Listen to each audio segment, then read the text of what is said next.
Bueno, hoy presentamos este libro de La difícil vida fácil. Bueno, este libro, nosotros la verdad es que nos ha venido porque la editorial, creo que fue a través de Anabel, se puso en contacto con nosotros, no, de Sandra. Sandra, para ver si podíamos hacer esta presentación, y enseguida, bueno, pues la editorial se puso en contacto con nosotros, hicimos lo que se ha de hacer, que es un cartel anunciador, darle difusión al acto. Yo no conocía a Iván, de hecho tampoco conocía a José Luis, que seguramente por Lerita nos hemos visto alguna vez, pero no lo tenía. Bien, pues os doy la bienvenida a la librería. José Luis hará la presentación del libro y después Iván pues nos entrará un poco más en materia de esos 12 testimonios en los que habla el libro, y nada más, por mi parte, simplemente pues daros la bienvenida a la librería y que el libro sea un éxito de ventas. Y es lo que hagamos todo. Venga, muchas gracias. Bueno, buena tarde, benvinguts, buenas tardes, bienvenidos. En primer lugar, quería agradecer a Colors de Ponent que haya hecho posible esta presentación, a Punt de Llibre, por supuesto, por cedernos el espacio y acogernos, y a Iván por permitirnos presentar su libro, y a todos y a todas los que están presentes. Iván es, además de un amigo, es sociólogo y trabajador social. A lo largo de su extensa experiencia laboral, primero como coordinador estatal del área de salud de la Fundación Triángulo, y luego, entre otras tareas, como responsable del programa de atención a la prostitución masculina de Imagina Más, una entidad que fundó hace 5 años. Tú corrígeme si me equivoco. No, muy bien. Ha tenido la oportunidad de conocer en primera persona las historias de hombres que en algún momento de sus vidas decidieron, tal como afirma en la introducción del libro, dedicarse al ejercicio de la prostitución voluntaria y libre, sin coacciones. La difícil vida fácil realiza un recorrido por diferentes espacios donde se desarrolla esta actividad, desde la calle Almirante hasta la Puerta del Sol de Madrid, pisos gestionados por terceros o por los propios chaperos, en la actualidad más de 20, según anuncios, empresa e internet. Saunas dirigidas exclusivamente a hombres que buscan sexo con otros hombres, más de 60 en todo el estado. Locales de copas, internet o redes sociales específicas. También nos lleva de la mano para conocer las prácticas sexuales que se desarrollan al margen de las convencionales, como por ejemplo el dominio y la sumisión. Es necesario poner en valor la aportación que el narrador, ensayista y poeta Luis Antonio de Villena realiza a la obra con un prólogo titulado Chulos, chaperos, trabajadores del sexo, en el que, entre otras cuestiones, recuerda la representación que de estos se ha hecho en la literatura. El propio Villena incluye uno de sus poemas de la antología poética Hímnica, publicada en 1979, titulado Historia de madrugada, y dedicado al futuro incierto de los chaperos. En ese mismo volumen, de finales de los 70, Villena recogía una composición poética escrita en 1974, titulada Hustler. Tal como el propio autor reconoció, hustler es un término inglés que hoy traduciríamos por chapero o prostituto, pero que entonces solo los muy metidos en el rollo, según sus palabras, sabían. El escritor, cuya obra es muy extensa, ha dedicado numerosas producciones a la prostitución masculina, entre las que me gustaría mencionar 2 novelas: Fácil, publicada en 1996, y El mal mundo, publicada en 1999, y esta última premió La sonrisa vertical de novela erótica. Representaciones literarias al margen son las historias de Javier, Joan, Sega, Mitko, Damián, Mario, Juanjo, Álvaro, Leonardo, Denis, Jacobo y Tony, las que protagonizan La difícil vida fácil, un libro muy valiente, no solo por los testimonios reales de hombres que se dedican a la prostitución, sino también por quien les ha acompañado y se ha atrevido a iluminar esta realidad. Y antes de darle la palabra a Iván, me gustaría, si te parece bien, leer un fragmento de uno de los testimonios para ya darle la palabra a Iván. Como decía, es el testimonio de uno de los protagonistas, de Sega, en este caso, un superviviente llegado de África. Y dice así: recuerdo mi infancia y adolescencia como una época buena con mi madre, mis hermanos y mi abuela. una infancia normal y feliz en Gambia, donde hasta los 15 años, a esa edad, mi madre me mandó a Europa del Este para estudiar. No todo el mundo tiene esa oportunidad en Gambia, es caro y solo la gente que tiene familias acomodadas se lo puede permitir. No es mi caso, yo vengo de una familia humilde, pero aproveché la posibilidad de obtener una beca de estudios. Yo tuve una beca y marché a Europa, donde estuve hasta los 21 años estudiando bachillerato técnico y al terminarlo regresé a Gambia. Como había estudiado mecánica, empecé unas prácticas durante 6 meses, pero como no me gustaba lo que había estudiado, comencé a trabajar en otras cosas. Trabajé de cocinero, después en la recepción de un consultorio médico, en hostelería, de camarero en una discoteca. Eso hice cambiando de trabajos durante mucho tiempo. Descubrí mi sexualidad en Gambia, pero siempre la tenía guardada para mí. El ambiente para los homosexuales era muy hostil, ahora lo es mucho más, antes lo era menos, pero ahora cada vez es peor. Cerca del 95% de la población es musulmana y la homosexualidad es ilegal. Puedes ir a la cárcel. Allí, si eres gay, no puedes salir del armario. Yo sabía que me gustaban los hombres, pero aún así tenía novia. Lo de los hombres era como algo ocasional, yo mismo no lo aceptaba muy bien. No me entendía muy bien. Pensaba que aquello no era una cosa normal. No sé, quería cambiar, ser hetero. Lo intenté, pero no funcionó. Como la situación en los últimos años no ha hecho sino empeorar, pues se ha vuelto más radical, venir a Europa me daba en este sentido mucha más libertad. Aunque ahora con Internet tengo que tener cuidado de lo que puedan ver de mi vida en mi país. Llegué a España con un visado de turista que conseguí por trabajar durante un par de años en la Embajada de Eslovaquia en Gambia. Hablaba el idioma de cuando estuve allí estudiando y conseguí un trabajo de administrativo. Era un buen trabajo y se cobraba bien, pero el país tuvo que reducir sus embajadas en África y a Gambia le tocó. Sabía que iba a ser difícil encontrar otro trabajo igual y aproveché la oportunidad para volver a Europa. Tenía contactos de la embajada, así que no me resultó difícil conseguir el visado para venir a Madrid. Llegué aquí con casi 30 años y sin saber castellano no sabía nada, todo lo aprendí aquí. No me costó adaptarme, sinceramente, me sentí acogido. Además, ya había estado en Europa antes, siendo muy joven, así que no me costó mucho adaptarme. Claro que Europa del Este y España son diferentes, pero la adaptación fue suave, no supuso un choque enorme. Enseguida me puse a buscar trabajo, pero sin papeles es muy difícil, y tardé 6 meses en encontrar trabajo con los papeles de otro chico. Primero trabajé de camarero y tras un tiempo me despidieron, por lo que empecé a trabajar en negro, sin contrato. En un hotel hice de todo, atender en la recepción, de camarero, limpieza, todo lo que se puede hacer en un hotel. Lo de la prostitución me lo planteé cuando me quedé sin trabajo. Llevaba un tiempo sin encontrar nada y me metí por curiosidad. Me dije, voy a probar eso, y así empecé. Busqué en internet sitios donde pudiese trabajar porque alguien me dijo que había casas donde podías ir y que te pagaban por ello. Encontré el primer sitio donde ir, tenían su dirección en internet y en su página web decían que necesitaban chicos, así que fui e hice una entrevista. Así fue como empecé. Y luego continúa. Por supuesto. Bueno, estoy muy contento de estar aquí. Es la primera presentación que hacemos del libro en Cataluña y que sea en Lleida, pues es una ciudad muy especial para mí. Es la ciudad de mi marido y de su familia, que también es la mía, así que estoy muy feliz de estar aquí. Y destacar también la invitación de Colors. Creo que en estos tiempos convulsos es más que necesario asociaciones de sociedad civil que estén ojo a visor y que no permitan que los derechos que hemos adquirido no demos un paso atrás en ningún momento, ¿no? O sea que felicidades por el nacimiento de la asociación. Y es muy necesario, sobre todo también perseguir muchos derechos que quedan por conseguir. Así que gracias por la invitación.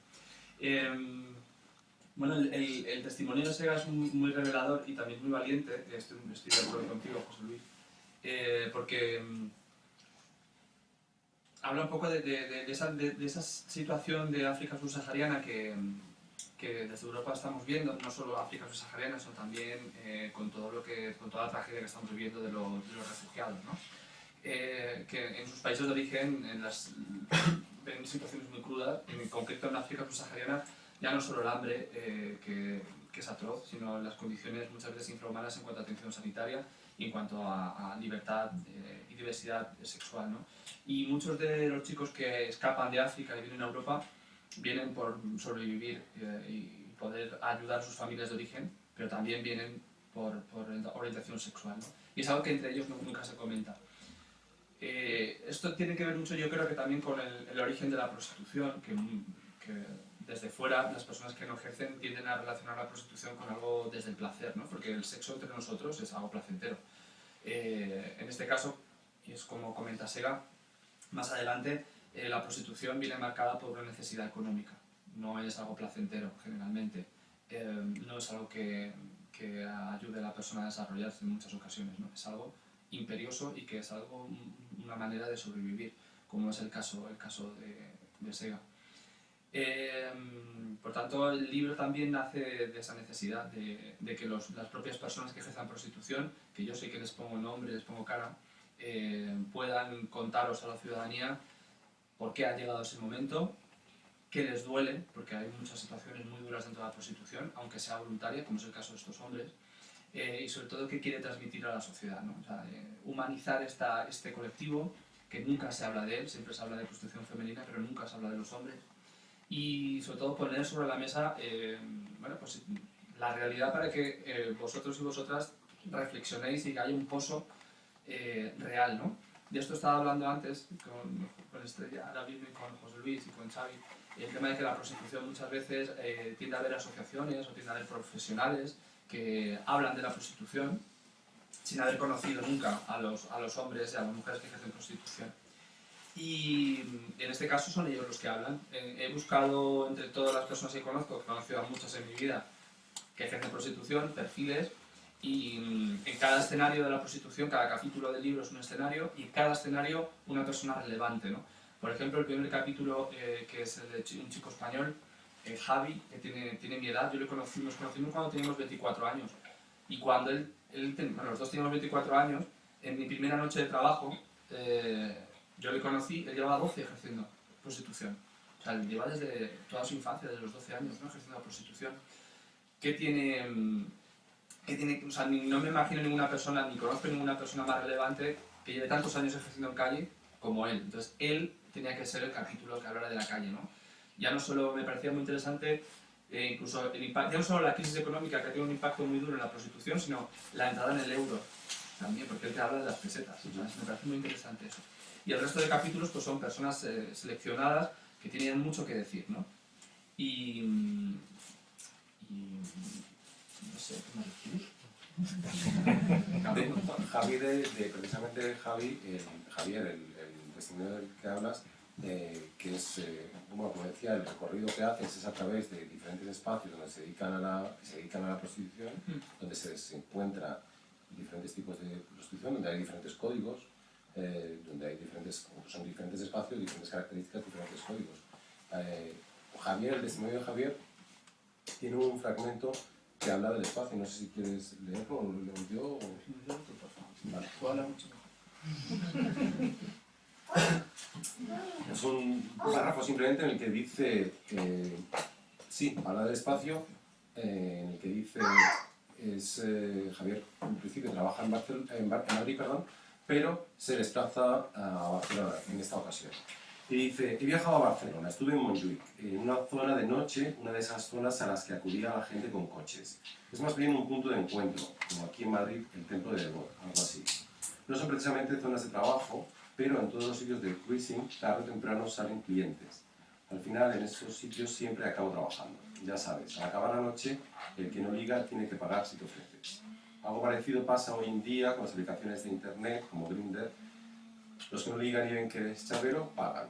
Eso es siempre lo mismo, por eso existimos, dice Javier. Esto es muy interesante porque a veces, y sucede también, ha sucedido a veces en Madrid, ¿hay algún periodista aquí? No soy periodista. No, que vas a una crítica y pues me interesará que hubiera ahí para que pueda rebatirlo. Va a quedar ahí la crítica. A veces la opinión, la ciudadanía en general confunde, especialmente los medios de comunicación, las zonas de liga y el aire libre con prostitución y tal. Las zonas de cruising, las zonas de liga y aire libre entre gays o entre hombres, siempre han existido muchas veces porque vienen de una época en la que el sexo entre hombres y entre personas del mismo sexo estaba perseguido, ¿no? Y ya no solo perseguido social, sino penalmente. Entonces, la persona que era homosexual tenía que vivir su sexualidad como todo ser humano que tiene sexual Y muchas veces no teníamos esos bares donde podemos conocer a alguien, o esas cafeterías, o en la propia calle, ¿no? Porque puedes conocer a una persona y ligar y tener sexo, y que eso pueda ir algo más a una relación. Eso no existía, ¿no? Por tanto, iban a unas zonas muy concretas donde podían tener sexo anónimo, de una manera discreta y sin llamar mucho la atención. ¿Qué pasa? Que a veces los medios de comunicación, y en concreto, por ejemplo, estoy recordando uno en Madrid, que quiso abordar este tema de las zonas de libre y aire libre de una manera muy sórdida, llegó incluso a realizar fotografías, pixelaba un poco las caras, pero era totalmente reconocible, había gente con tatuajes, en fin, no fue muy ético bajo mi punto de vista. Y mezclaban las zonas de libre y aire libre con prostitución, cuando en realidad no tienen nada que ver. Son espacios donde las personas tienen sexo anónimo y, como bien comenta Javi en este tema, una estrategia que tienen algunos, que es muy puntual y muy residual, es quedarte en la zona y si no despiertas interés en otros hombres que hay ahí, pues terminas pagando. Es lo que comentaba Javi. De destacar que Javi es una persona que se caracteriza por encontrar clientes en cualquier parte, porque solo ha trabajado en la prostitución, cosa que es muy dura porque ahora mismo no tiene, con 36 años no tiene formación, no ha cotizado nunca a la seguridad social, nunca se ha enfrentado a una entrevista de trabajo. O sea, ahora mismo la prostitución la ha atrapado hasta tal punto que va a ser empujado a la exclusión, ¿no? Estamos trabajando en ello para ver cómo poder ayudarle en este aspecto. Pero como solo ha trabajado en esto, tiene mucho poder de negociación y le puede salir un cliente aquí como le puede salir un cliente en la puerta de un museo. Pues museo. Pero vamos, es muy importante entender eso, que las zonas de cruising es algo, no tiene nada que ver con la prostitución, ¿vale?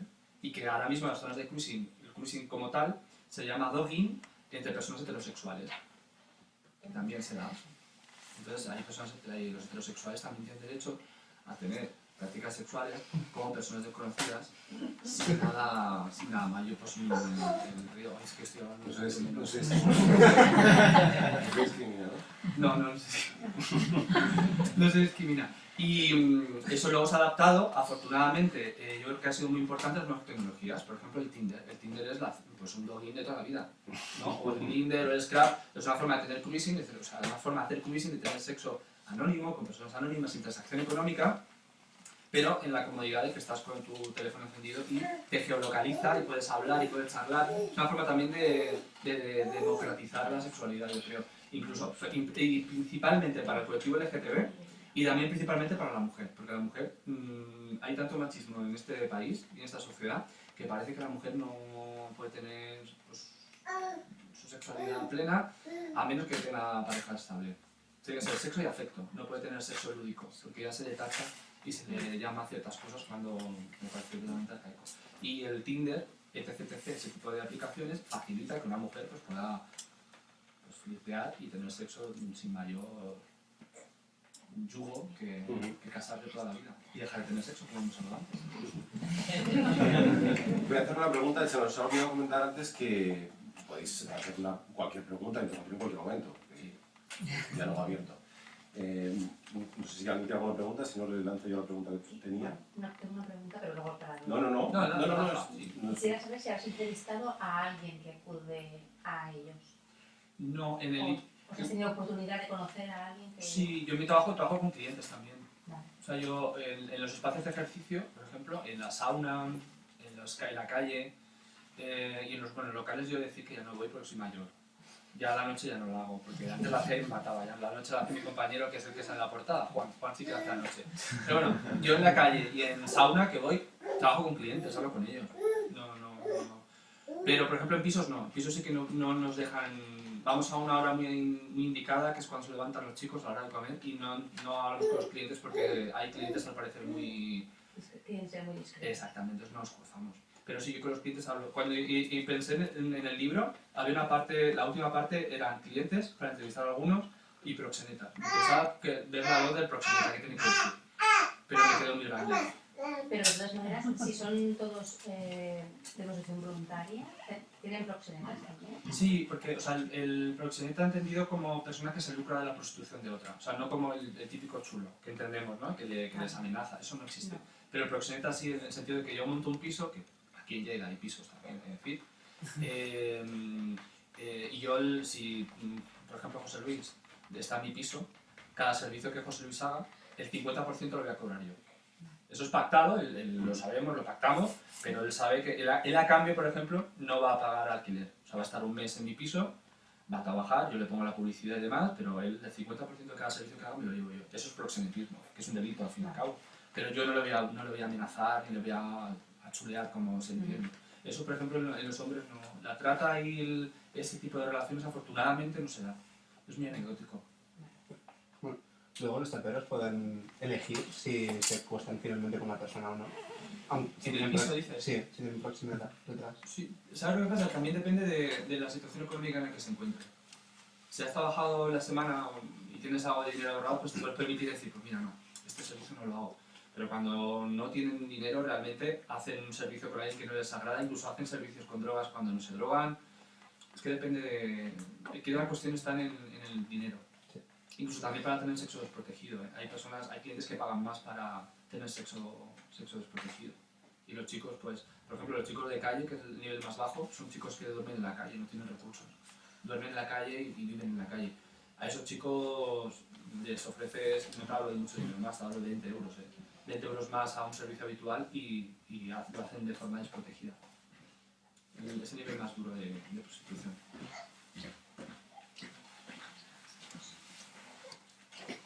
¿Y desde la entidad que trabajas? Nosotros lo que hacemos es un nexo unión entre el colectivo y el sistema sociosanitario. Entonces, en las unidades móviles, que es pues, cuando vamos a las saunas o estamos en Telechapero también, en la web más conocida de ellos aquí en el Estado español, yo charlo con ellos, les doy preservativos, material preventivo, lubricantes, preservativos, charlo con ellos cómo están, les presento la carta de servicios, ¿no? Que es desde pruebas de ITS en general o pruebas de VIH rápidas, en el caso que es positivo, tratamiento gratuito, incluso para personas positivas, talleres de formación para que sepan negociar con el cliente, reducción de riesgos a usuarios de drogas, acompañamientos para el empadronamiento, para la escolarización de los menores, porque hay muchos padres de familia que tienen a sus hijos aquí a cargo y están sin empadronar. Entonces, es un poco todo ese proceso. La idea es que la persona que ejerce de forma voluntaria o que está durante un tiempo ejerciendo no le deje ninguna huella, ni a nivel sanitario, ni a nivel legal, ni a nivel... Y la persona que quiere abandonar, ayudarla en el proceso de abandonar. Ahora mismo me imagino estamos con una línea de prospección empresarial, que es súper difícil de decir. Entonces, la idea es, claro, reconocer este colectivo como un colectivo de exclusión, que es lo que es. Por ejemplo, pues Javi, que tiene 36 años, ha ejercido la prostitución toda la vida porque se quedó huérfano, y ahora mismo esta persona necesita una formación y una capacitación para empezar a trabajar, ¿no?, en el mercado laboral. Eso es exclusión social, como la prostitución femenina. Entonces estamos en ello para empezar a formar y a que trabajen. Pero es muy difícil, porque las empresas no quieren... Es como anti-SIDA que llega. ¿Tú eres de anti-SIDA? ¿Ah? ¿Tú eres de anti-SIDA? No, soy trabajo social, pero tengo una amiga de anti-SIDA. Sí, sí. Yo te voy a coincidir con alguien de anti-SIDA. A ver.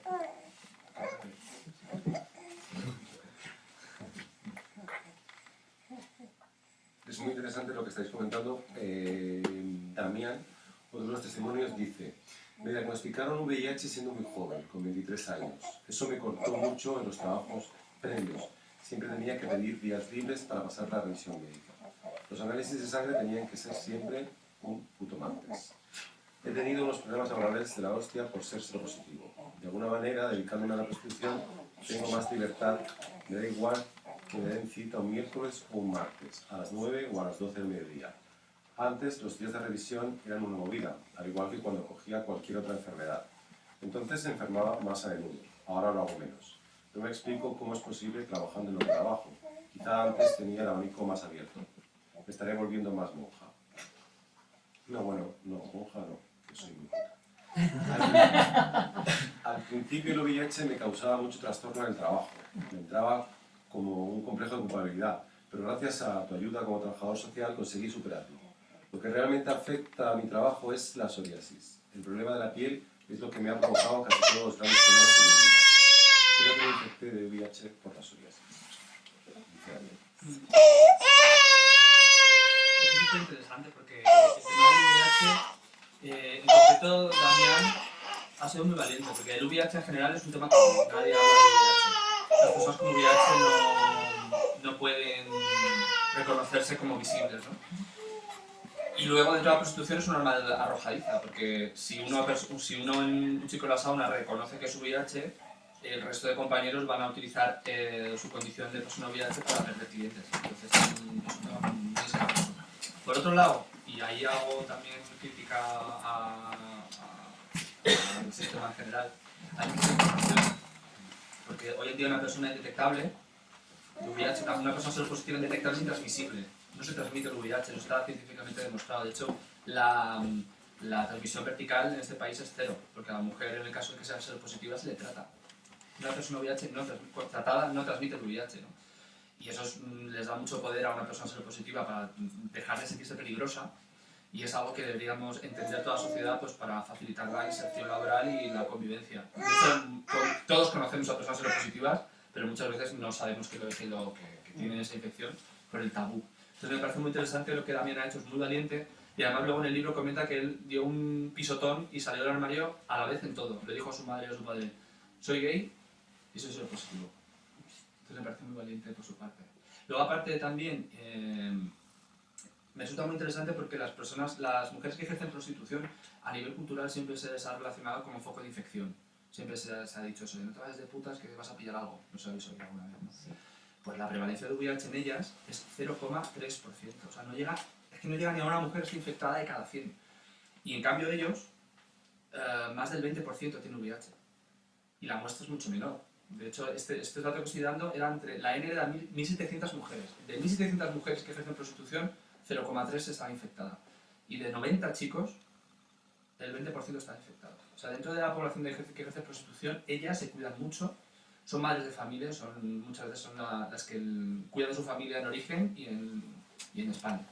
Y luego aparte, ellos sí que es verdad que tal vez se cuiden menos, también porque llega el principal escollo que encontramos con ellos es el tema de la pareja estable. Pareja estable cuando tiene afecto con alguien. Ven el sexo como algo muy mecánico, como una moneda de cambio, y el condón lo ponen como una barrera que te distancia del cliente. Entonces cuando sientes afecto o tienes intimidad con alguien, es algo que no te tienes que proteger ni distanciarte.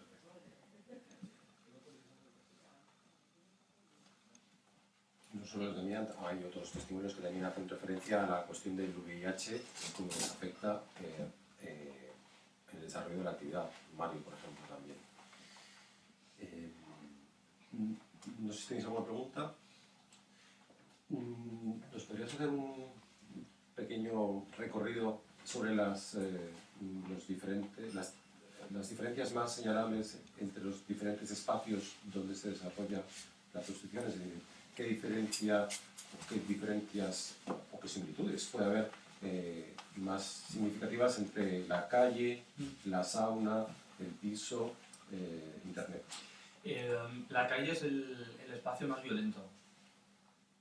Muchos de los chicos que están en situación de calle, aparte de estar en situación de sin hogar, proceden de Europa del Este, en concreto Rumanía, y la mayoría, por no decir todos, son heterosexuales. Entonces entienden la prostitución como una manera de sobrevivir sin tener que caer en la delincuencia, y se relacionan de una manera muy violenta entre ellos por el impacto de la homofobia, ¿no? O sea, están haciendo algo que no desean, están haciendo algo que les duele, ¿no? Y que deja una huella, ¿no? en la autoestima. Entre ellos son muy violentos, pero es que luego encima con los clientes también, ¿no? De hecho, en el libro se comenta que ha habido muchos casos de agresiones físicas, incluso de asesinatos en Madrid. Yo desde que estoy en activo creo que han sido 2 asesinatos de clientes a manos de prostitución masculina, ¿no? de los chicos. Esta vez lo más duro. Y luego ya vamos un poco subiendo, no de nivel, pero bueno, vemos cómo va cambiando y se va haciendo mejor las condiciones. Por ejemplo, en sauna y en locales, que es muy parecido en cuanto a nivel de poder adquisitivo y de tarifas, pero sí que es cierto que la sauna es un ambiente mucho más sexual. Están todos desnudos, se tocan y eso. y choca. Yo cuando tengo a un alumno en prácticas que viene a hacer prácticas conmigo, el primer sitio donde le meto es en la sauna. Terapia de choque. Les choca porque a lo mejor están los chicos tocándose porque están los clientes y te dan la mano y todo. Pues te das la mano, pues hola, y los besos y qué tal. Para mí es un ambiente, o sea, para mí es un ambiente... Es el mejor sitio de trabajo, las mejores entre comillas. Las demandas más fuertes me las han hecho en la sauna. Bueno, hago prueba rápida de VIH. Afortunadamente en ese espacio nunca ha dado positivo, pero me han comentado diagnósticos de VIH allí, me han comentado temas muy duros de sus hijos. Como vas a un espacio donde tú eres el invitado y vas como ellos, porque no te identifica nada más que la mochila con todo el material, acepta las normas de ese espacio y es donde ellos se sienten más en intimidad conmigo, ¿no? Conmigo con el resto del equipo. Entonces, para mí es el mejor sitio para trabajar. Y luego con los clientes también trabajo. Entonces, ya no solo información de ITS, sino también el tema de drogas, que es algo que se da mucho ahí. Y luego los pisos, que es un mundo... Es el mundo más duro, tal vez, ¿no? Porque, aunque sea voluntario, hay yo creo que es un régimen casi de esclavitud. Porque los chicos tienen que estar de guardia toda la madrugada. Si viene un cliente a las 4 de la mañana, tienen que estar presentables, por tanto no descansas. Puedes tener libre de 8 de la mañana a 11. Cuando has pasado toda la noche de guardia, a las 8 de la mañana te caes rendido. Entonces, están durante 21 días, que es el término de plaza. Es un adaptado de la prostitución femenina. La semana que menstruan, en teoría, la aprovechan las mujeres para irse a otro piso. Entonces van de, yo que sé, Barcelona a Lleida, Lleida a Murcia, Murcia a Madrid. Van 21 días y van haciendo plazas, circuito de plazas, ¿no? Si tú estás viajando por España con esta metodología y estás trabajando toda la noche, a las 8 de la mañana caes rendido, duermes, no ves la calle, no conoces los recursos, no estás en contacto con la realidad. Y ahí la mayoría son migrantes irregulares, por ejemplo, ¿no? Mucho chico venezolano que está escapando de la situación atroz que están viviendo allí y están encontrando en España el primer recurso que encuentran es la prostitución. Entonces, es una situación casi yo definiría de esclavitud. De hecho, con el término y el concepto de trata, de explotación sexual, cabría ahí. No son condiciones, psicológicamente les destrozan, es muy duro eso. Y luego ya los servicios especiales, que los servicios especiales son personas mucho más profesionalizadas, claro. Tienes que formarte, tienes que saber cómo atar. Porque esto lo vemos en las series de televisión y tal, nos reímos, ¿no? De, pues me voy a hacer amo, y me voy a comprar una pala y te voy a hacer así. Y no es tan sencillo, o sea, requiere unos conocimientos. El shibari, por ejemplo, ¿sabes? Hay que saber cómo atar, dónde atar, cómo suspender, es complicado. El tema del electro, también, las ondas, el medical, o sea, es un mundo, Por lo que comentas, deduzco que donde tienes contacto, donde puedes tener más fácilmente contacto con los clientes es en locales y en sauna. Sí, En y en calle. ¿En calle también? Sí. En calle además es muy curioso porque son todos... es un perfil de población que ha vivido su juventud a través de la prostitución a escondidas y con las zonas de cruising, ¿no? Porque claro, en aquella época te perseguían y... O sea, es que social, ya no solo a nivel legal, sino es que socialmente el ser, y lo voy a decir así en plata, ser el maricón del barrio, es que eres un apestado, ¿no? O sea, eras totalmente marginado. Por tanto, ha habido muchos padres de familia. Me estoy acordando ahora mismo de un señor que tiene 64 años, es de etnia gitana, y él ha sido chapero. Y a base de ese chapero ha mantenido a sus 3 hijos. Y ahora está allí, pero está allí porque socializa allí. Él no se siente a gusto en un centro de la tercera edad, porque a él le gusta hablar de hombres. Entonces, él en su centro de tercera edad no puede hablar de hombres porque le van a discriminar los mismos que en su momento, siendo joven, le discriminaban. Entonces, encuentran en la Puerta del Sol una zona de socialización. Y si encima ahorran un poquito, porque son personas jubiladas, ahorran un poquito y pueden tener algo de intimidad con un chico, pues lo hacen. Pero es como una zona de socialización para ellos. Yo a veces he intentado sacarles un poco de ahí, invitarles a tomar un café, hacer un taller, ¿sabes? Sentarnos y hablar de nuestras cosas. Con los clientes. Con los clientes. Sí, pero no. Ellos están a gusto ahí en el sol. Los clientes de calle. De calle. El caso de este que mencionabas es curioso porque ha pasado de ser cliente, lo comentábamos antes en el café también, ha pasado de ser chapero, de alguna manera, a ser cliente. Sí. Y a veces en otros espacios ya hablas con los chicos y les preguntas. Nosotros cuando hacemos la prueba de VIH rápida tenemos un cuestionario, ¿no? Entonces una de las preguntas es, ¿has sido cliente el último año? Y muchos te dicen que sí, porque les da La erótica del poder de yo decido y pago. Entonces, a veces lo hacen como para sentirse curso reforzado, por cambiar un poco de registro. Una pregunta. ¿Cuántos servicios suelen hacer una persona así? Pues una media te puede hacer de unos 8 a la semana. 8 a la semana.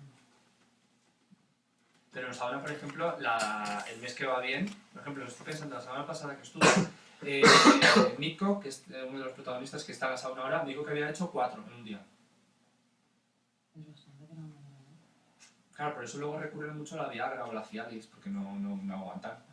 Además, eso es verdad. En uno de los capítulos es un chico que trabaja con hombres y con mujeres. Entonces te dice que las mujeres son menos exigentes.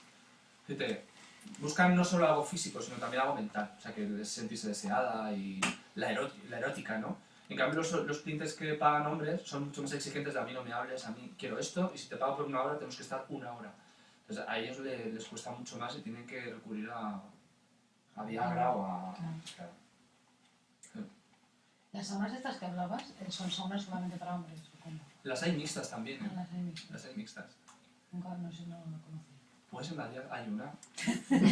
Es mixta. Y yo os invito. Os invito ahí. Hay una mixta, o sea, que Bueno, yo significa conozco que las hay saunas una típicas, pero mixta, vaya, mixta, no sabía que mixta. existía. En un estado hay más de 60 solo para hombres. Sí. O sea, la mayoría son solo para hombre. ¿Eso como ellos turcos o algo así? ¿o qué? Sí. Entonces, por ejemplo, tú entras, ¿no? Y entras directamente a los vestuarios. Tienes tu taquilla, ¿no? Entonces, tu taquilla 5. Pues, miras tus cosas y vas con una toalla y con las chanclas. Entonces sales y es una zona común que tienes un bar, tienes unos asientos, tienes películas, ¿no? Luego las hay más sofisticadas, ¿eh? Que ya tienen mucho más cosas que tienen... Es que estoy pensando en una que se me... Pero bueno, tienes una zona común que generalmente es pues para tomarte algo y contactar, vas mirando a quién te puede gustar y cuando te gusta alguien ya te acercas y te desplazas a una zona más privada que son cabinas individuales, donde tú puedes estar con una persona que has conocido. Que no te importa que te vean, hay zonas generalmente que es para sexo en grupo con más gente y que te pueden ver. Y luego hay un apartado que muy poca gente utiliza, que es la sauna propiamente dicho, el baño turco, y luego ya le añades, por ejemplo, las más nuevas, tienes piscinas, tienes spas, tienes zonas de BDSM para las personas que les gustan un poco el fetiche y esas cosas. Ya es la Disneylandia de la sexualidad para adultos. Vaya. Claro. ¿Alguien llega? No hay. Porque tú no. Venida es muy... Inversión. Pues podemos montar una. Se las piernas, ¿no? Pues si no tenemos ni Ikea ni... Pero primero el Ikea y luego la sauna. En cualquier caso, las aguas más pequeñas que Ikea. Más pequeñas que Ikea. Sí. Los aguas tan grandes. Sobre el debate del... bueno, no sé, antes adelantabas, no es que yo te quisiera cortar antes, pero antes adelantabas sobre, también al hilo de lo que comentaba, de lo que estábamos comentando ahora, respecto a los servicios especiales o los juegos de rol, los BDSM. No sé si quieres, no sé si hay alguna pregunta o quieres tú adentrarte ahí, que yo antes parecía que te corté, pero no es que te cortara, sino que quería dejarlo para un poco más adelante. Si quieres. A mí me parece, yo empecé con el tema del BDSM por el trabajo, claro. Me parece algo muy interesante y viene también al hilo. Por ejemplo, estoy pensando, si no conocéis y os interesa, hay una trabajadora del sexo y politóloga que se llama Montse Neira, que es experta en servicios especiales para personas con discapacidad, aquí en Barcelona. Es amiga mía, y el otro día estaba, bueno, colgó una cosa en redes muy interesante de que el sexo no es sexo, detrás del sexo viene algo. Y muchas veces viene las ganas de evadirte y dejar de ser tú, o al revés, dejar de ser quien se espera que tú eras para entregarte y ser quien tú eres. Y entonces, en ese espacio habla de muchas veces hay experiencias sexuales que te empiezan a llamar la atención, pero no te atreves a enfrentarte a ellas. Y eso es BDSM, por ejemplo, ¿no? Prácticas que entendiendo la sexualidad que es un organismo vivo. Lo que hacemos hoy, igual dentro de 5 años nos aburre. Igual mañana hacemos cosas que jamás habíamos pensado, o sea, va creciendo, va cambiando. Y en ese aspecto, muchas veces la prostitución pues requiere que te llama la atención ciertas prácticas que a lo mejor con tu pareja pues no te apetece, no que no te apetezca, sino que no te ves. Por ejemplo, durmiendo todos los días con tu marido, con tu mujer, pues a lo mejor hay ciertas prácticas que ya no son... Las 50 sombras de Grey, vamos. Pues eso es con un desconocido o con una persona que te llama la atención. Con tu marido que lo ves todos los días, pues no puede ser. Entonces, el BDSM invita al desarrollo sexual y no tiene por qué ser sexo puramente o convencional puramente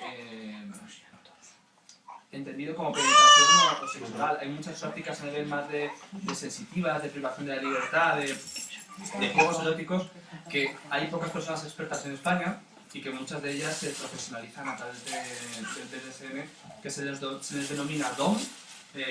Bueno, suelen ser amos o amas profesionales, sí. ¿Qué pensamos?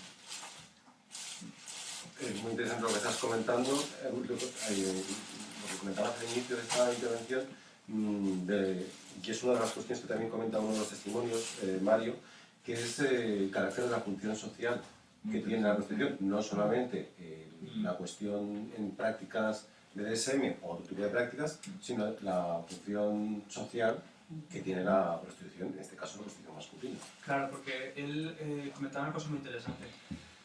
Pensamos que todo el mundo tiene sexo cuando quiere y de la calidad que quiere, y hay personas que desgraciadamente no lo tienen. Por ejemplo, personas con discapacidad. Dentro de la diversidad funcional, pues hay personas, y en el libro lo comenta, un chico joven, pues 32 años creo que tenía, que siendo adolescente tuvo un accidente de tráfico con sus padres y se rompió la espalda por 11 trozos. Es una persona que es consciente, que la cabeza tiene perfectamente, que es sexuada, que siente deseo, pero que en condiciones habituales, normales, nadie se fijaría en él, ni nadie se fija en él. Y que es una persona que tiene que recurrir a un profesional para tener sexo. Ya no solo sexo, lo que he comentado antes, ya no solo es una práctica sexual en sí, sino sentirse deseado, tener la intimidad de estar desnudo con otro cuerpo. Y eso es algo que en la sociedad en general tenemos que contemplar, que hay personas que no tienen tanta facilidad como el resto para poder tener relaciones con todo lo que conlleva. Y luego también personas con algún tipo de, desde fobia social hasta cualquier tipo de enfermedad mental, reitero, aunque sea tratada, pero que dificulta las relaciones íntimas, ¿no? Y personales, y son personas sexuadas. Lo que pasa es que tenemos una sociedad que parece que una vez que tienes una edad, a partir de esa edad ya no se tiene sexo ni deseo. Si tienes algún tipo de discapacidad, es muy paternalista. No es que los ancianos no tienen sexo. Ay, no es que esta persona así de no tiene sexo. Por favor, como si el sexo fuera feo, el sexo es humano, el sexo es vida también. Hay que reconocer que sí es cierto, como dice Mario, ellos desempeñan una función social y hasta el punto que se han especializado. Y no solo Monseneira, que comentaba antes, sino por ejemplo Mario.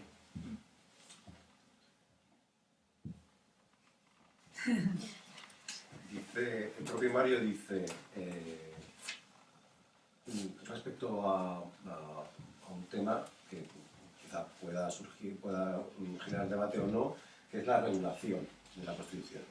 Dice Mario, la prostitución debería regularse, primero porque es una, ya no sé, bueno, esto no lo digo yo, no lo dice Mario, al hilo de lo que comentabas respecto a la función social, y no necesariamente sobre la función social. Respecto a la prostitución, dice Mario, la prostitución debería regularse, primero porque es una fuente de ingresos que al Estado le vendría de maravilla, y segundo porque existir va a existir siempre, no se puede erradicar. Existirá de una manera u otra, pero existirá. Su regularización ayudaría a las personas que trabajamos en ello de manera profesional a, por ejemplo, podernos especializar. A mí siempre me ha interesado la asistencia sexual a personas que no pueden mantener relaciones sexuales como el chico que acabas de comentar. Dice, su organización nos ayudaría a sentirnos reconocidos y apoyados. Si cojo una sífilis, podría pedir una baja laboral y no arriesgarme a contagiar a otra gente para ganarme el pan. Que la seguridad social cubriera las bajas contribuiría a que nos sintiéramos integrados y el trabajo se dignificaría. Dejaríamos de verlo tan oscuro y tan negro. Al legalizarla, limpiaríamos su imagen, pues evitaría las mafias y la trata de personas. Debería legalizarse, concluye Mario. No sé si entre los clientes o incluso entre los testimonios que has recogido en el libro hay diversidad de opiniones o no respecto a esta cuestión. La mayoría sí que está a favor de reconocerlo. El problema viene a la hora de pagar las obligaciones como trabajadores. Los impuestos, vamos. Pero vamos, yo... Pero perdona, hay algunos, más de un testimonio, sí habla de que o han intentado darse de alta como autónomos, como masajistas o... Mario, por ejemplo, está dado de alta como masajista.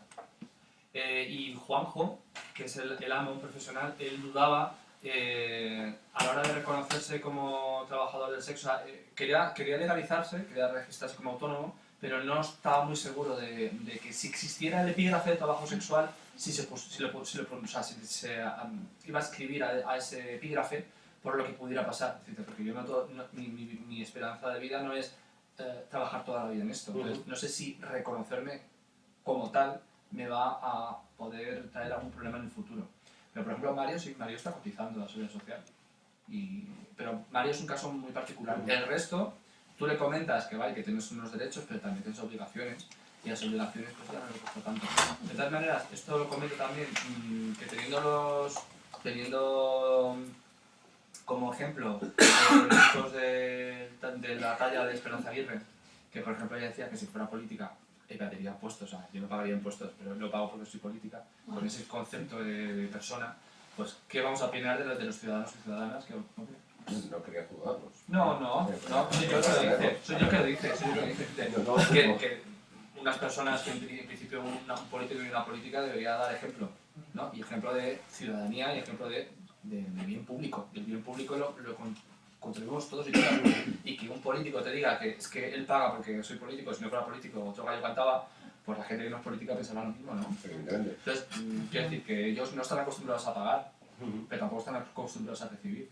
Pero es muy interesante ya no solamente el testimonio de Mario, sino algún otro que ahora mismo recuerdo que tengo anotado, que sí habla de la voluntad de formar parte de la sociedad con todas las consecuencias, es decir, pues pagar impuestos. Mira, yo creo que, por ejemplo, el caso de Javi, si Javi hubiera cotizado, Javi ahora mismo tendría derecho a paro, tendría derecho a prestaciones sociales, ahora mismo está cobrando una renta no contributiva que son 300 euros. ¿Quién sobrevive con 300 euros? Y tardó un año, en Madrid tardó un año en aprobarla. Y ese año, mientras, ¿qué haces? ¿De qué comes? De que, por supuesto. Sí, ellos están a favor de regularizar.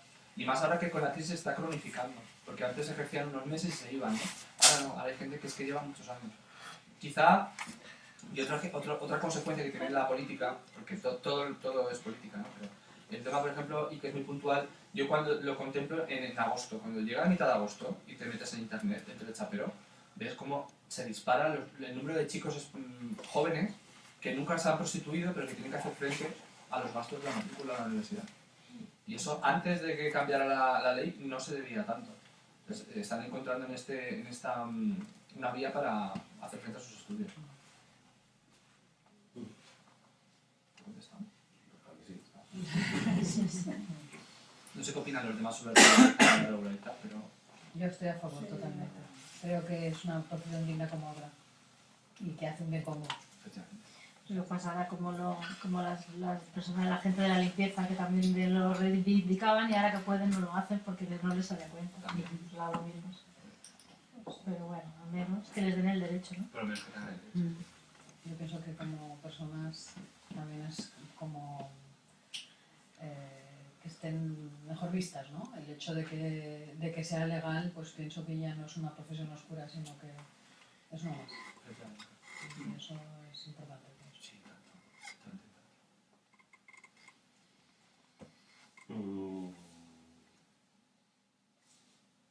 Es que lleva los temas. Es su libro. Ya. Yo había hecho unos pequeños extractos de diferentes temas que habían surgido después de la lectura del libro, para comentar y para hacer preguntas. Hay una... Tampoco sé cuánto tiempo, hasta qué hora. No hay hora. ¿Cuándo se acaba? El que sea aficionado al fútbol, a las 9 querrá ir a ver el fútbol. Porque antes la vamos a acabar. Pero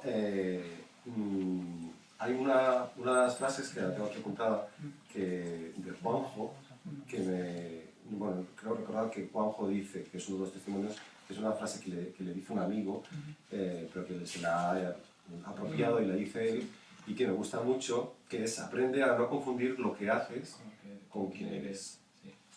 Y creo que, entiendo que Juanjo será uno de los motivos por los que les ha apropiado, es para, bueno, esto ya es deducción mía, para seguir hacia adelante, para poder seguir en esta difícil vida fácil. ¿Sabes lo que pasa? Que esa frase la dije yo, fíjate.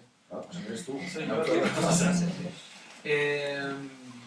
Porque, bueno, era por una cosa que me pasó, pero que fue muy interesante también. No es del libro. Puedes contarla, ¿eh? No, pues que yo llevaba muchos años trabajando y bueno, yo sufrí violencia en mi adolescencia, dentro y fuera de mi familia, pero mi respuesta fue, ante la amenaza, fue tirar para adelante como si no hubiera pasado nada, ¿no? Y tenía muchas heridas sin cerrar y entonces caí de baja porque me dediqué a trabajar para tapar, ¿no? Hay gente que se droga, hay gente que tiene sexo, pues yo trabajaba. Hasta que me rompí y entonces ahí en esa baja, con el apoyo de mi marido, descubrí que no hay que confundir lo que tú haces, que yo era trabajar, pero yo no era ese trabajo, yo era mucho más, me tenía que mirar para adentro, ¿no? Yo sin mí no puedo vivir. Entonces, en ese proceso conocí a Juan, pues lo dije. Y es muy interesante porque justo en ese momento él empezaba a aceptarse como trabajador del sexo también. Y él a veces iba a foros feministas, abolicionistas de la prostitución, y las mujeres, que esto es muy reciente, la prostitución masculina se ha empezado a reconocer hace muy poco, es decir, antes íbamos a foros y te decían, la prostitución masculina no existe, y decía Juanjo, ¿cómo que no existe? ¿No existo? ¿No me ves? Entonces, el feminismo y el abolicionismo negaba, porque reconocer que hay una parte de la prostitución voluntaria, sin trata y sin explotación, chocaba. Entonces eso ya no es prostitución. Yo estaba en foros públicos, donde nos reuníamos todas las entidades que trabajamos en prostitución, y a mí, desde el foro de la violencia, contra la violencia, me han llegado a decir que me vaya de la sala, porque yo represento una prostitución que no, eso no es prostitución. ¿Cómo no es prostitución? Es dinero por sexo, ¿no? Pues ya está. Pues es que esto no encaja con lo que tú esperas de prostitución. Entonces, hay que reconocer todos los colores en esta mesa, ¿no? Que esto también, y ya me callo, esto también me pasó. En el 2007 se hizo en el Congreso de los Diputados, quiso hacer un estudio, un mapeo de qué estaba pasando, para ver qué hacíamos, ¿no? Está bien, me parece súper interesante. Y nos llamaron por meses, a mí me tocó con los abolicionistas, a mí me tocó con la Guardia Civil y tal. Pues yo fui a hablar de mi libro. Yo fui y dije lo que había, ¿no? Pues los chicos como son, tal. Y claro, dije que no había proxenetismo entendido como el chulo. Eso no existe. Y me dijo la diputada socialista, si no hay trata, si no hay proxenetismo así, ¿qué haces tú aquí? ¡Wow! Dije, joder, o sea, ¿qué quieres que diga lo que tú esperas que existe? Pues te estoy rompiendo el discurso, esto es lo que hay, ¿no? Que sea voluntario no significa que todo sea color de rosas. Hay mucha violencia, hay mucha vulneración de derechos, la gente lo está pasando mal. Y en ese momento, tú también eres responsable. O sea, esto no es cuestión de buenos y malos, de trata y víctimas. La prostitución existe porque tú pagas. La prostitución existe porque el sistema capitalista existe y porque los gobiernos no apuestan por formación y por inserción laboral. Por eso existe la prostitución. Y luego también por los clientes, por supuesto, ¿no? Pero es una manera de hacer así de, no, esto no. Entonces Juanjo en ese momento o sea, se vino arriba, se quitó la losa de ser algo marginal y se empezó a decir trabajador del sexo. Hasta el punto que ahora se ha dado de alta en Bélgica, pues en Bélgica, es trabajador del sexo oficial, en su Twitter y todo lo pone, y además enfermero también, o sea, es enfermero y trabajador del sexo. Y está dado de alta. Y toma la PrEP también. Es el tratamiento profiláctico para el VIH, que allí está aprobado aquí. Evidentemente, lo decía al principio, que te dices tú en la introducción del libro, los 12 testimonios son de hombres que han decidido dedicarse al ejercicio de la prostitución voluntaria y libre, sin coacciones, que no tiene nada que ver con la trata, pero que en cualquier caso, porque esto es una cuestión muy interesante, muchas veces muchos medios de comunicación asimilan trata con prostitución, que no tiene nada que ver una cosa con la otra. Una cosa es la trata de seres humanos y otra cosa es la prostitución. Pero en cualquier caso, a la margen de la cuestión de que sean dos cuestiones completamente diferentes, en la prostitución, como tú dices, no todo es color de rosa. Y especialmente porque no tienen derechos. Si tuvieran derechos, pues puedes denunciar. Si nos pasa en un trabajo normalizado, ¿no? O sea, está el Estatuto de Trabajadores. Y tenemos unas normativas y aún así hay trabajos donde te vulneran las horas, no te pagan lo que tiene que pagarte, no hay condiciones realmente de seguridad para ti, insalubres. O sea, imagínate ya en un desarrollo de una actividad laboral que no hay ningún tipo de normativa. Pues está en una situación muy precaria. Yo quería preguntarte sobre un tipo de prostitución que se materializa mediante por ejemplo, invitar a alguien a cenar, o llevártelo de viaje. No le estás puede haber una relación, de hecho muchos de los, no sé si muchos, pero más de uno de los testimonios reconoce que ha mantenido una relación estable con algún cliente. Entiendo y lo dices y se deduce que muchos de esos clientes establecen o entablan un tipo de relación estable con alguno de estos chicos que se dedican a la prostitución, que por supuesto hay intercambio de dinero por sexo, pero que además, o paralelamente o como añadido, en esa relación hay, pues eso, te pago un viaje o te voy de compras y te he visto de bloquear la cabeza, etc. Y ya no me refiero, no te quería preguntar por esa simultaneidad de prostituciones, sino por la prostitución que se puede limitar y que la podemos ver todos los días, aunque no sea prostitución, que es la que invita a tu pareja a cenar o la de vestirte. No sé si me estoy explicando o me estoy... Sí, o sea, la prostitución no es solo una transacción económica. A eso ya. Claro.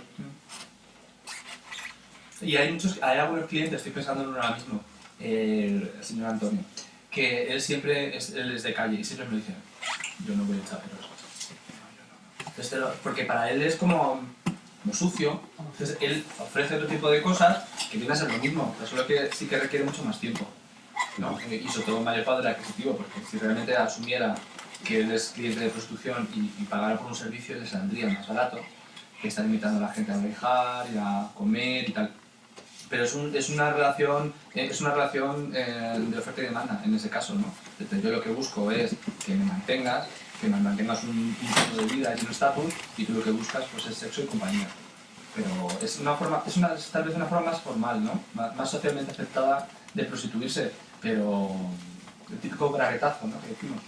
Pues eso es un tipo de prostitución. Es que en todas las relaciones humanas hay un toma y daca, y hay una finalidad. Y no sé por qué el sexo suele estar en medio en todo. Si lo hablamos todo con más naturalidad, no. Ahora no recuerdo, creo que era Javier, ahora no recuerdo porque no me lo han hablado. Yo te lo digo. Pero creo que era Javier el que decía, que reconocía que había mantenido una relación de 9 meses. Mario era. Que había mantenido una relación de 9 meses con un cliente, pero que lo había conocido como cliente y luego había mantenido una relación estable con él durante 9 meses. Creo que hay algún otro ejemplo. Javi, él conoce a su pareja actual como cliente. A partir de ese momento, es decir, tú te dedicas a la prostitución, tú conoces a un hombre, pasa de ser cliente a ser tu pareja, ¿qué tipo de el juego de rol o los roles que se desarrollan en esa relación contractual de transacción económica que decías antes, cómo mutan a una relación estable? Yo por la experiencia de ellos, son personas muy reticentes a abrirse. No sé si me explico, o sea, son muy reticentes a ser cuidados. Se cuidan y no sé a sí mismos, están como constantemente en alerta. Entonces, poco a poco empiezan a tener alguien de confianza con el cual abrirse, porque ellos son los receptores del mensaje del cliente. El cliente es el que les cuenta los problemas familiares, el que se atreven a pedirle algo que siempre ha querido hacer pero nunca se ha atrevido por miedo a que le juzguen. Siempre son ellos los que escuchan. Poco a poco empiezan a tener alguien de confianza en el cual desahogarse y quitarse algo de peso, ¿no? De, oye, pues esta vida no es tan fácil, o estoy cansado, o tengo miedo. Es un proceso muy lento y al final tienden a ser los cuidadores. El cliente, esa pareja estable, termina siendo el cuidador. Y es que me he sonreído porque estaba pensando en el caso de Javi, el chico de calle, el cliente. El otro día cuando hicimos la presentación en Madrid, yo cuando hice la entrevista a Javi hace ya mucho tiempo, porque tarda un montón en escribir este libro, cuando volví a ver al cliente ya no era es que no recuerdo el nombre, vamos a llamarle Eduardo, ya no era Eduardo, era Marisa. Entonces me pareció brutal y precioso esa transformación porque se necesitaba mutuamente. ¿Sabes? Y si no se hubieran cruzado, Marisa no sería Marisa. Entonces me pareció súper bonito. Y a Javi le vi también muy feliz porque por fin he tenido una relación que nunca ha tenido, ¿no? Porque ha sido una persona huérfana y sin una red de apoyo. Y ahora tenía una persona que le cuida y le respeta y que le conoció pues haciendo lo que hacía. Entonces me parece muy bonito. Una pregunta. ¿Puede haber una relación, por ejemplo, de pareja, con lo cual se beneficie la pareja, sea el proxeneta. Bueno, sí, sería eso. Sí, O sea, vive de uno de la pareja. sí, a veces estoy pensando que a veces sí que se ha dado, sí. Sí.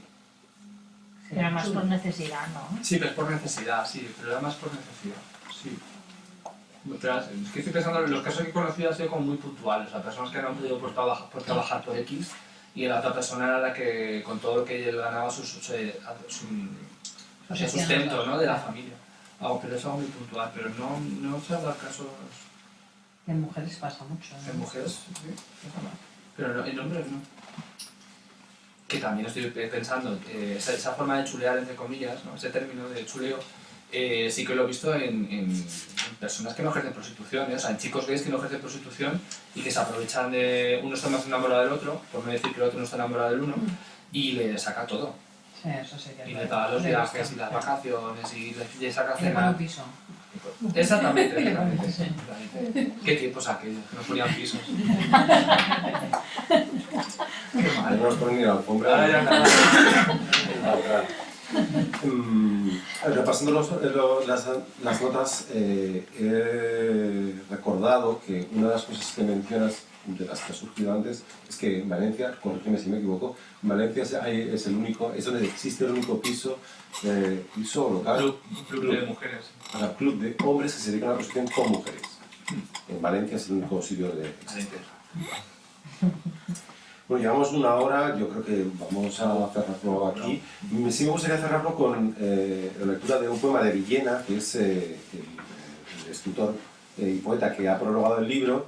Es un poema que se lo dedica al chapero, y ahora que está ambientado en una piscina, y ahora que ya llega el verano y el calor, pues a lo mejor nos podemos ambientar mejor.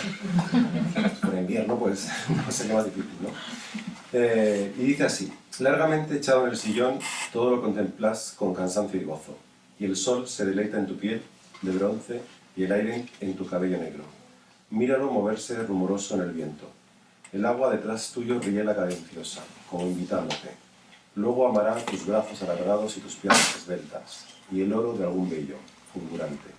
La adolescencia descansa en ti y te adorna con fuegos cobrizos de belleza.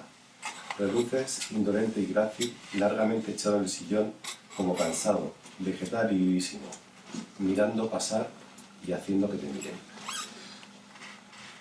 Qué bonito, ¿no? Bueno, pues muchas gracias, Iván. A ti que lo presentas todo estupendamente.